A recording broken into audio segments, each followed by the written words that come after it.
નમસ્કાર મિત્રો, ચેનલમાં આપ સૌનું હાર્દિક સ્વાગત છે।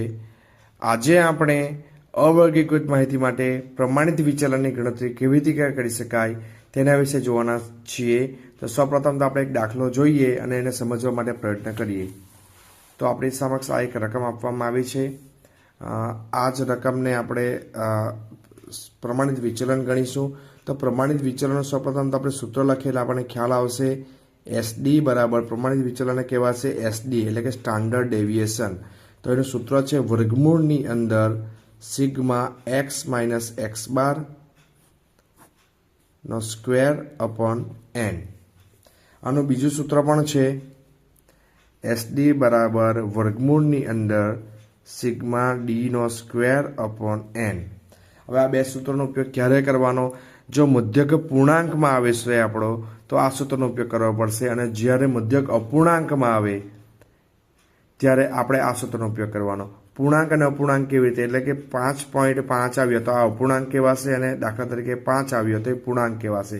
તો આ પૂર્ણાંકમાં જ્યારે રકમ આવશે આપણી ત્યારે આપણે આ સૂત્રનો ઉપયોગ કરીશું, અને અપૂર્ણાંકમાં જ્યારે રકમ આવશે ત્યારે આપણે આ સૂત્રનો ઉપયોગ કરીશું। ઓકે, આ રકમને આપણે સમજીએ તો આને આપણે એક્સ માઇનસ એક્સ બાર અથવા તો આ બધામાં એક્સ બાર ગણવો પડશે। તો કોમન પહેલાં એક્સ બાર ગણી નાખીએ। અહીં આપણે લખીએ એક્સ તરીકે રકમ 90, 80, 70, 60 અને 50। આપણા એક્સ બારનું સૂત્ર છે એક્સ બાર બરાબર સિગ્મા એક્સ અપોન એન। તો સિગ્મા એક્સ આપણે ગણી નાખીશું, આનો સરવાળો કરીશું એટલે આપણને સિગ્મા એક્સ મળશે। તો કેલ્ક્યુલેટર પર સરવાળો કરી નાખીએ। 90 + 80 + 70 + 60 + 50 350। તો 350 ભાગ્યા એન કરીશું આપણે 1, 2, 3, 4 ને 5 આપણને મળશે એક્સ બાર કેટલો? 70।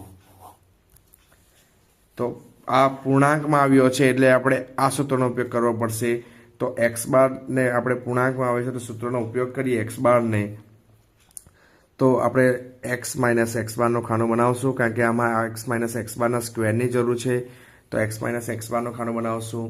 યાદ રાખજો મિત્રો, જ્યારે પણ આ સૂત્રનો ઉપયોગ કરીશું આપણો એક્સ માઇનસ એક્સ બાર શૂન્ય જ આવશે, કારણ કે હંમેશા, અને જો નહીં આવે તો આપણા દાખલામાં ભૂલ કહેવાશે। તો એક્સ બાર તરીકે આપણે હવે 70 લેવાના છે।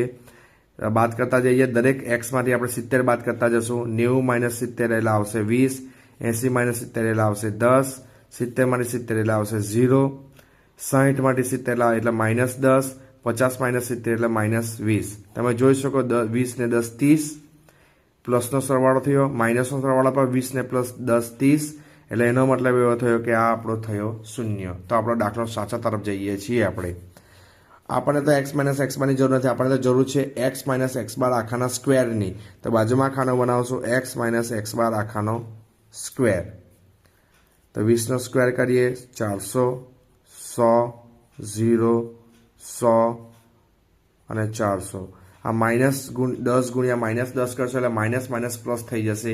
એ જ રીતે -20 ગુણ્યા -20 કરીશું, માઇનસ માઇનસ પ્લસ થઈ જશે, અને આપણને આ રીતે મળશે 400 ને 400 800, 900 ને 1000। એક્સ માઇનસ એક્સ બાર આપણને મળે છે 1000। સૂત્રમાં રકમ મૂકી એસડી બરાબર વર્ગમૂળમાં sigma x minus x bar નો સ્ક્વેર અપોન એન। તો આપણી પાસે 1000 છે, એન આપણી પાસે છે, તો એન આપણે ગણીને લાવ્યા હતા, તો ગણી શકો 1, 2, 3, 4 ને 5। તો 1000 ભાગ્યા 5 કરીશું,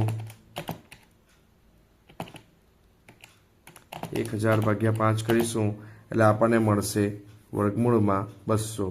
200નું વર્ગમૂળ કાઢીશું તો 200નું વર્ગમૂળ કેવી રીતે નીકળી શકે? તો ચેક કરીએ કેવી રીતે નીકળશે। પહેલાં વર્ગમૂળનું ચિહ્ન દબાવશું, જો કેલ્ક્યુલેટરમાં દબાવશું, અને પછી લખીશું 200 = 200। તમે જોઈ શકો આપણા વર્ગમૂળનું ચિહ્ન નીકળે છે,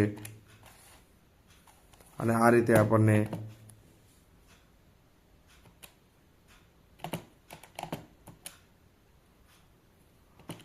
14.14 જવાબ મળે છે।